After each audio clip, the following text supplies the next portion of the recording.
जेठालाल सड़क से कचरा उठाया करता था और उस कचरे को बेचकर वो उन पैसों से अपना गुजारा किया करता था और रेलवे स्टेशन पर रहा करता था।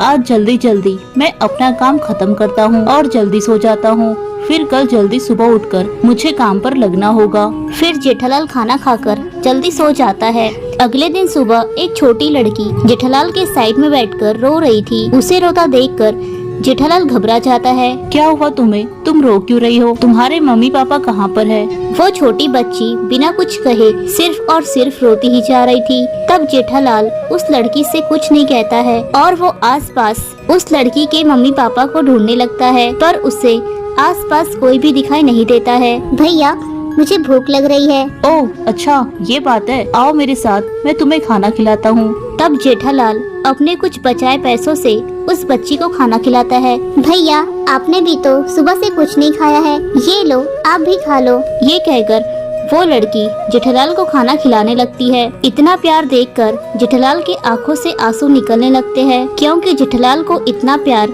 आज तक किसी ने नहीं दिया था। क्या सोच रहे हो भैया? कुछ नहीं। तुम्हारा नाम क्या है? क्या तुम मेरे साथ रहोगी? मैं तुम्हें रोज खाना खिलाऊंगा और तुम्हें पढ़ाई भी करवाऊंगा और तुम्हारा ध्यान मैं बहुत ही अच्छे से रखूंगा। मेरा कोई नाम नहीं है भैया और मेरा इस दुनिया में कोई नहीं है। मैं स्टेशन में रहती हूँ, जो मुझे खाना देता है तो मैं उसे खाकर अपना पेट भरती हूँ, पर 3 दिनों से किसी ने मुझे खाना नहीं दिया, इसलिए मैं भूख की वजह से रो रही थी। अरे तुम तो इतनी छोटी सी हो, तुम 3 दिन तक भूखी कैसे रह गई? आज से तुम्हारा नाम बबीता है, ठीक है? और अब तुम कभी भी भूखे नहीं रहोगी। तब वो छोटी बच्ची जेठालाल को गले से लगाती है। तब जेठालाल उस बच्ची को अपने साथ लेकर जाता है और अपने जमा किए पैसों से एक छोटा सा घर किराए से लेता है। आज से हम दोनों इसी घर में रहेंगे। बबीता, तुम जरा यहाँ पर रहकर मेरा इंतजार करना, मैं जल्दी ही कोई काम ढूंढ कर आता हूँ। ठीक है भैया, जल्दी जाओ और जल्दी वापस आना, मैं आपका यहीं पर इंतजार करती हूँ। ठीक है मेरी बहना,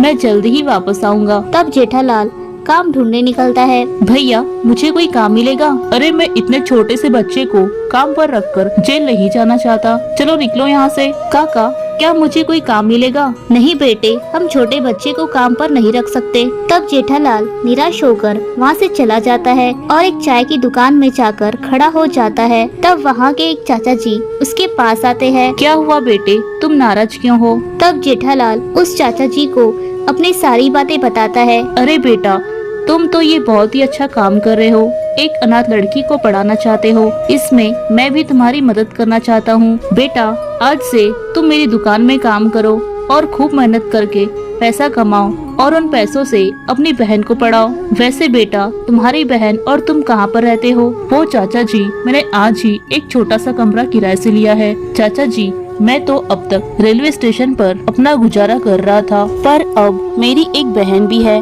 मैं उससे मेरी तरह रेलवे स्टेशन पर नहीं रख सकता था, इसीलिए मुझे वो कमरा किराए से लेना पड़ा। कोई बात नहीं बेटा, आज से तुम दोनों भाई बहन मेरे साथ मेरे घर में रहो।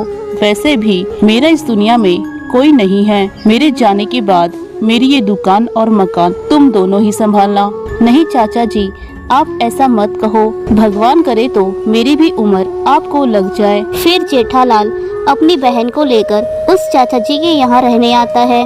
आज से हम दोनों इनके साथ रहेंगे। अरे वाह, मुझे तो आज भाई के साथ साथ एक चाचा जी भी मिल गए। तब जेठालाल बबीता का दाखिला स्कूल में कराने जाता है और कुछ ही देर में वापस आता है। अरे तुम दोनों इतनी जल्दी कैसे वापस आ गए? चाचा जी, हेड मास्टर जी ने कहा है कि अपने साथ किसी बड़े को लेकर आओ, तभी तुम्हारी बहन को इस स्कूल में दाखिला मिलेगा। अरे तो चलो, मैं तुम्हारे साथ चलता हूँ। तब चाचा जी बबीता का दाखिला स्कूल में करवाते हैं। तब बबीता पूरा मन लगाकर पढ़ाई करती है और जेठालाल चाचा जी की दुकानें मदद करने लगता है। फिर इसी तरह कुछ साल बीत जाते हैं और अब बबीता और जेठालाल दोनों बड़े हो गए थे और बबीता आगे की पढ़ाई करने के लिए गांव से शहर जाती है और वहां कॉलेज में हर साल फर्स्ट आती है और अपने भाई और चाचा जी का नाम रोशन करती है। इधर जेठालाल भी चाचा जी की चाय की दुकान को कॉफी शॉप में बदल देता है और उनके बिजनेस को बढ़ाता है और फिर बबीता पढ़ लिख कर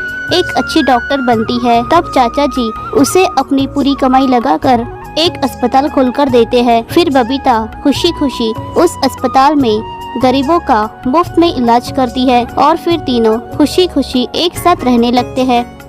एक छोटे से गांव में जेठालाल अपनी पत्नी बबीता के साथ रहा करता था। वो दोनों दूसरों की खेती में मजदूरी करके अपना पेट पाला करते थे। कुछ समय पहले उन दोनों ने अपने परिवार के खिलाफ जाकर शादी की थी, इसीलिए उनके परिवार ने उन्हें अपनाया नहीं था। तब से ही वो दोनों इसी गाँव में रहा करते हैं। एक दिन बहुत जोरों की बारिश आती है और वो बारिश लगातार 3 से 4 दिनों तक चलती है, जिससे सभी लोगों की खेती की फसल बर्बाद हो जाती है। इसीलिए अब उन दोनों को किसी की खेती में काम नहीं मिल रहा था।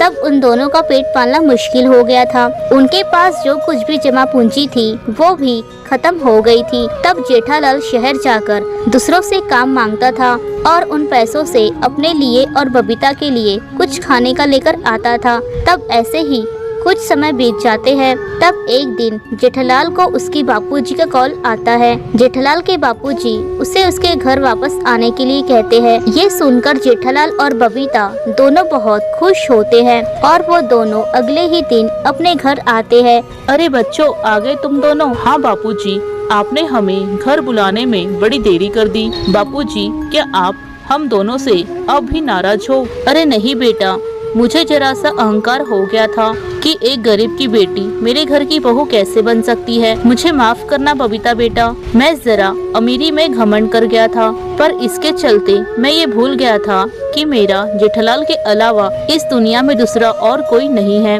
नहीं बापूजी, ऐसा मत कहो, इसमें मेरी भी गलती है। जरा सा आपने मुझे क्या डांटा, मैं भी आपको छोड़कर चला गया, लेकिन ये नहीं सोचा कि मैं आपका एक अकेला सहारा हूँ। मैं अपने जिम्मेदारियों से भटक गया था बापूजी, मुझे माफ कर दो। अब ये सब बातें छोड़ो, बताओ बेटा, इतने दिनों से तुम दोनों कहाँ और किस हालत में थे? अब आपको क्या बताए बापूजी कि हम दोनों किस हालत में अपना गुजारा कर रहे थे। बापूजी, इस बार की बारिश ने तो खेतों की सारी फसल बर्बाद कर दी है, जिससे हमारा पेट पालना मुश्किल हो गया था। अरे कोई बात नहीं बेटा, अब तुम दोनों यहाँ वापस आ गए हो तो अब तुम दोनों अपने ही खेत में काम करना। अब मैं बूढ़ा हो गया हूँ तो मुझसे ये खेत मजदूरी नहीं होती। हाँ बापूजी, अब हम दोनों आ गए हैं ना, तो बस अब आप आराम करो, हम दोनों सब संभाल लेंगे। हम कल ही हमारे स्ट्रॉबेरी के बगीचे में जाकर काम पर लग जाएंगे। तब वो दोनों अगले ही दिन स्ट्रॉबेरी के बगीचे में जाते हैं। वाह जेठालाल जी, ये स्ट्रॉबेरी का बगीचा कितना सुंदर है। इसमें तो मस्त लाल लाल रसीली स्ट्रॉबेरी लगी है। जरा मैं इसे खाकर देखती हूँ, ये मीठी है भी कि नहीं। तब बबीता एक स्ट्रॉबेरी तोड़कर खाती है। अरे वाह, ये तो बहुत ही स्वादिष्ट और मीठी है। तब वो दोनों उस पेड़ की देखरेख करने लग जाते हैं और फिर सारी स्ट्रॉबेरी लाल हो जाती है तो वो सभी स्ट्रॉबेरी तोड़ने लगते हैं और शहर ले जाकर वो स्ट्रॉबेरी बेचते हैं और फिर उन स्ट्रॉबेरी के अच्छे खासे दाम मिलते हैं और फिर ऐसे ही उनके स्ट्रॉबेरी के चर्चे पूरे शहर में होने लगते हैं। लोग दूर दूर से उनके स्ट्रॉबेरी खरीदने उनके घर आया करते हैं। ये देखकर जेठालाल के बापूजी बहुत खुश होते हैं। अरे वाह जेठालाल, तुम दोनों ने आज वो कर दिखाया जो मैं बरसों में भी नहीं कर सका। आज तुम दोनों की वजह से हमारे बगीचे की स्ट्रॉबेरी दूर दूर तक मशहूर हो गई है। ये सुनकर जेठालाल और बबीता दोनों बहुत खुश हो जाते हैं और फिर वो दोनों दुगनी मेहनत करने लगते हैं। तब उनमें से एक स्ट्रॉबेरी से आवाज आती है। अरे जेठालाल, जेठालाल। कौन? ये आवाज कहाँ से आ रही है? मैं एक जादुई स्ट्रॉबेरी का पेड़ हूँ। मैं तुम दोनों की मेहनत से बहुत खुश हूँ, इसलिए मुझे तुम दोनों से बात करने का बहुत मन किया, तो इसलिए मैं तुमसे बात कर रही हूँ। तुम्हारे मेहनत से ये सारे पेड़ बहुत अच्छे से फले फूले हैं और ये मेरा आशीर्वाद है कि ये सारे पेड़ ऐसे ही हमेशा फले फूले रहेंगे। जब भी तुम दोनों इन सभी पेड़ में से स्ट्रॉबेरी तोड़ोगे, ठीक वैसे ही सारे पेड़ स्ट्रॉबेरी से फिर से भर जाएंगे और इन पेड़ों की स्ट्रॉबेरी कभी भी खत्म नहीं होगी, जिस वजह से तुम दोनों साल के 12 महीने इसका व्यापार अच्छे से करते रहोगे। ये मेरा आशीर्वाद है। ये सुनकर जेठालाल और बबीता दोनों बहुत खुश हो जाते हैं। तुम्हारा बहुत बहुत धन्यवाद। फिर घर जाकर जेठालाल और बबीता ये सारी बातें बापूजी को बताते हैं। फिर वो तीनों बहुत खुशी से अपना जीवन बिताते हैं।